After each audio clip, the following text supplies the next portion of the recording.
Welcome back, everyone, to Delta Y. This week we'll be talking about Producing everyday products with fungi. a human brain supercomputer with 1 million processors that got switched on for the first time, A shape-shifting robot that can perceive its own surroundings and make decisions. math equations that describe how bubbles pop. And an incident with a drunken baggage handler. I'm Josh, This is Grayson. and welcome to Delta Y.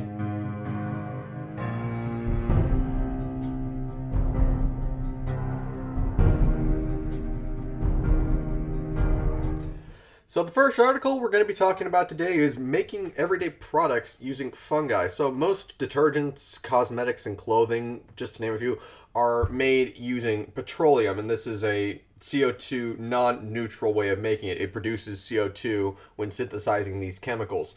Now, scientists have developed a way to produce these chemicals using fungi, which is, in addition to being CO2 neutral, it can also be used to synthesize a variety of chemicals using a single strain of fungus. I mean, fungus are kind of you think of things that are going to be carbon neutral in the future that we're using nowadays to create so much. We got fungus and we got algae. And fungus is just another branch of that that's going to be really useful Pretty much. in creating these, non-petroleum based items. Yeah, that's going to be pretty interesting. And I mean, algae is not going to be used for making clothing and detergents, but it's going to be used for the fuel. So I think this fungus method here is going to be great to diverge that so that you're making things that you couldn't make with algae with something other than petroleum as well. Well, they're even looking at yeast and smut fungi as well.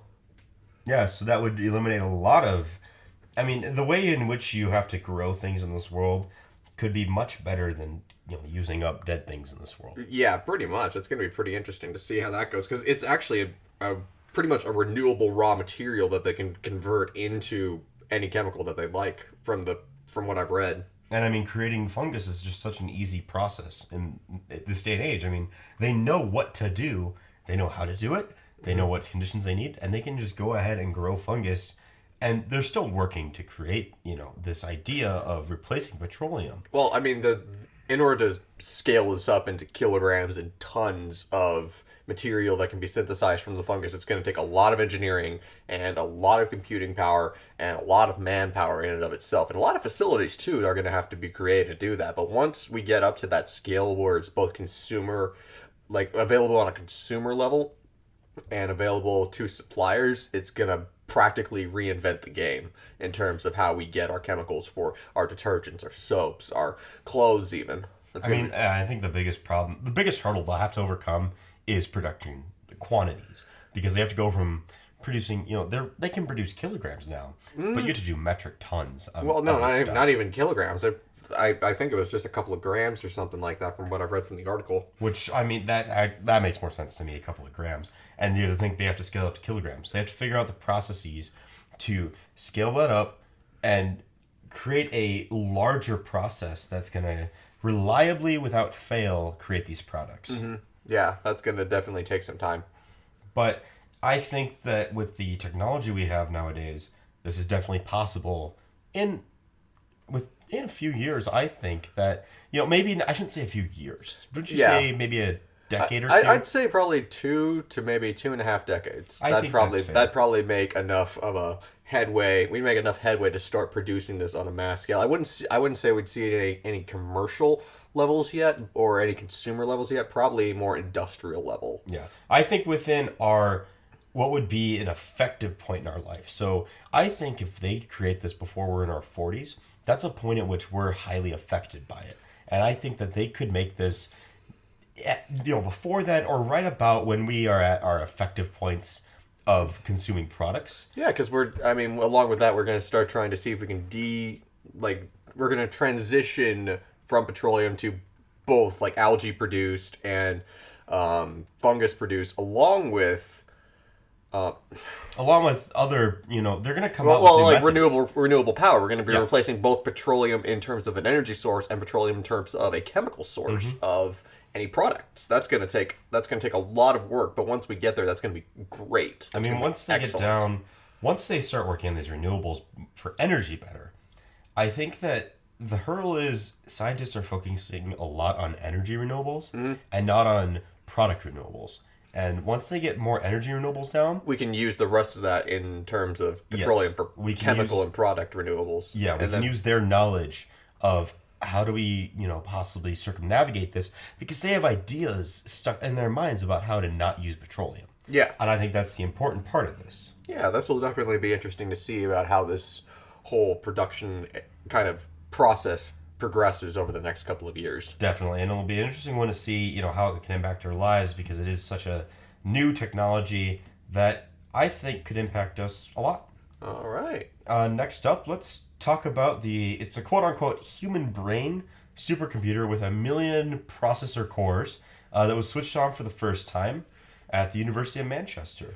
And this is the world's largest neuromorphic supercomputer, which is designed and built kind of to work like a human brain. So it'll switch on and off its chips, and the idea behind this is to allow it to work faster. And it's a whole new way to work because it's not sending large packets of data from A to B. It does parallel connections like the brain does, sending billions amounts of small packets of data instantaneously to thousands of different destinations. So the idea is that when you send a large packet of data, it has to send it, which takes time, transmit it, which takes time, and decode it, which takes time. Whereas when you send billions of small amounts of data, It'll lower the processing and lower the computation time that it takes for that single amount of data. exactly. But that is why this is 1 million processor cores, because you have to have 1 million processor cores to send more amounts of data. Well, I mean, the image that I'm looking at, that's just I'm guessing that's probably one out of how many rows of servers that thing has to take up. I'm sure that the image we're seeing is about 7 to 8 server cabinets. I'm imagining they have probably about 30 server cabinets. I'd probably say more than that. Easily. I mean, it took them 15 million euros of funding. Euros? No. Pounds. That is pounds. That is pounds. What are you looking at? That's pounds, bro. Oh, dude, I don't interact with foreign currencies that much. Yeah. the one that looks like an E, that's the euro. I know. Yeah, so, I mean, 15 million pounds in funding, 20 years. 20. Wait, this goes all the way back to. Yeah, 20 wow. years since its conception, and they've been building it for a decade. Dang. So- that is pretty good. And it's supported by the European Human Brain Project. What? And it got just switched on, which would have been yesterday for us, November the 2nd. So Wow, that's nice. That's actually pretty cool. yeah, and it's gonna be interesting to see how they'll use this. I'm sure for research and the idea of Well, it's supposed to be used for neural network architecture, right? so it's gonna have a simulated brain region that's gonna allow them to think about how could diseases affect it. Yeah. So they can look into how could we function this with a disease in it. Neural networks is disease. Interesting. I didn't know that you could do that. Yeah, and that's the idea is, their idea behind this is to not transmit data, it's to understand how the brain works better. Interesting. So the idea is not to run computations through it, it's to run simulations through it. Okay. Well, earned simulation's a form of computation. They are. But I think that the simulations are a little more complex form of Okay. computation. Interesting. That'll be an interesting resource to see how that's going to be used, because I bet you that they're not just going to use that for the neural network architecture or the simulation. I bet they're probably going to end up renting this out to several research facilities down the line after they complete their main research project. Yeah, I mean, their idea is they have two paths with it. To see how the brain works by running giant, simulations, and then see how they could use real-time computations with the system to teach robots. To teach robots. So to teach them how to walk, talk, and move with more human interactions. Oh boy, this is going to be great. Oh, I know. So that's gonna be an interesting one to see. How much does this cost? Honestly, to run, we don't know. It did just get fired up. Oh boy. And imagine how much heat that thing has to produce. Like how much excess, not useful work that thing is producing. exactly. I mean, if we're looking at a picture of it right now, and the exhaust pipes on the top have to be at least 16 to 18 inches in diameter. Oh, jeez. Minimum.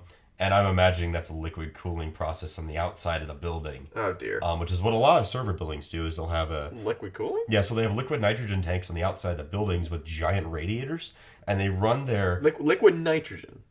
So they cool their air with liquid nitrogen. Oh, the air. I thought they were using Sorry, liquid. I shouldn't say liquid cooling. Liquid air cooling. Liquid. Okay, So they that's cool the air with liquid. Okay. And they run it back in the systems. And some use liquid nitrogen, some use other super cold substances. But usually they'll put it on a radiator on the outside of the building and work with that. But this will be interesting to see where this goes. Obviously, it's going to take time to see if its full potential and its full abilities. Because if they can actually mimic a human brain, I'm sure they can mimic such things as Parkinson's and Alzheimer's, and see how those could be impacted through sending packets of data, seeing where they go. Because if you can see where they go and see how they interact, then I think they could start solving even different problems. That'd be great to see. All right, next thing we're going to be talking about is shape-shifting robots being able to perceive their own surroundings and make decisions. This comes to us from Cornell University, where researchers have been able to develop a modular robotic system that can perceive their surroundings and make decisions and autonomously assume different shapes in order to perform various tasks. This accomplishment that is able to bring about the vision of adaptive and multi-purpose robots a step closer to reality, essentially. Yeah, and I love the idea of robots and AI, but this is probably the first thing I've ever heard of that actually scares me a little bit. Well, because we're thinking, oh, okay, so purpose-built robots have been around for decades, and they do the jobs great. I love those things. I even love adaptable robots. But I was reading this, I'm like, okay, we're going to create robots that can think and act on their own.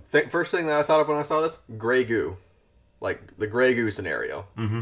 That like if these things can assume a new shape, what's to stop them from assuming the shape of a 3D printer once they get small enough? Yeah, and the idea, printing more of their own. The idea here is like these scientists don't want to tell the robot what to do; they want the robot to infer what to do, and that is not something I think that we might need to hook these guys up to the million core unit to let them think with the human brain style. Well, then you start getting into ethics problems if it's able to assume sentience. I don't think that'd be a best thing to do right now.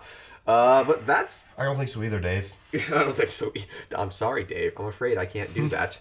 So these will be interesting to see how they could be used in industry and in the world. Yeah, because what are they? They're composed of wheeled, cube-shaped modules that can detach and reattach to form new shapes with different capabilities. They have magnets that attach to each other and Wi-Fi to communicate with this. Oh, so it's a centralized system. Yeah, so they're all like tiny little. They're gonna be. So these aren't individual robots. These are. It's one big robot with a lot of parts. So it's basically like a hive mind, basically. Yeah, it's a hive mind. Interesting. That'll be. And we've seen hive mind robots before. Well, how big are these? That's my question. And that's the thing we don't have the answer to currently. We're not looking at. I think Grayson's gonna look it up real quick to see. I can't seem to find it actually. I don't know. I don't see any photos anywhere. I was looking for photos of it. I couldn't find any anywhere of a scale image or at least an image of it. I'm sure that they're not going to release photos because this is still a work in progress by a university that likes to keep stuff sometimes under wrap, like all universities do. So I'm sure we'll be seeing pictures of this within a few coming weeks. This was just published this week. Yeah, I wouldn't be surprised if they're at least a half meter or less in size. Oh, like I'm sure. What does it say? Is there like cubes or something? Cubes, and that makes me think cube-shaped modules. Well, we've had hive robots that are a few centimeters in size. Yeah, so these could be maybe 10-centimeter cubes. But they're like wheeled. They're wheeled in some fashion. So I don't know. We'll have to see. But that'll definitely be an interesting one to watch to see, how could these be used in industry and in the world to make it a little bit easier to work and do our daily lives. Yeah, that'll be definitely cool to see. All right, you want to take the next one? Absolutely. So let's move on to math figured out how bubbles pop. What? I know. This is not our funny article. This is actually a mathematical story that researchers have found the formula that describes the process from the collapse of a bubble's cavity to the creation of the jet of liquid that shoots from the bubble when you pop it. What? So it's a very complex equation that I'm not even going to attempt to try to understand. But since bubble bursting is such a random event, this equation somehow predicts the randomness of these events. It predicts randomness. It predicts. That sounds really counterintuitive, but it predicts randomness. I shouldn't say it predicts randomness. It does. I mean, you can predict randomness. If you think about it, you're predicting, will this change within certain parameters? Within certain parameters, definitely. And this is just kind of interesting to see that scientists are working on how to detect or how to figure out how bubbles pop. Well, I mean, it would definitely prove to have some. It would definitely prove to. What am I trying to say? It would have some benefit to like oceanography and like atmospheric sciences and whatnot. Definitely. And these scientists are saying this could have broader applications to climate and human health. Oh, So Okay. it's also to see how cavities collapse. So like cavitation with inside like a fluid. Yeah, exactly. So this is any kind of bubble, really. Okay. So I mean, if you have bubbles within your blood, in your body somewhere, if you have a cavity of air, they can detect how it might pop. They could figure that out mathematically. So like an aneurysm. Yeah, and they could see how it might affect you. Oh, jeez, that's actually fairly helpful. Yeah, but currently this formula only applies to bubbles that are smaller than 5 millimeters. Okay. So that's still a big bubble in your body. If you think about it, Like how big is that? Let me get this.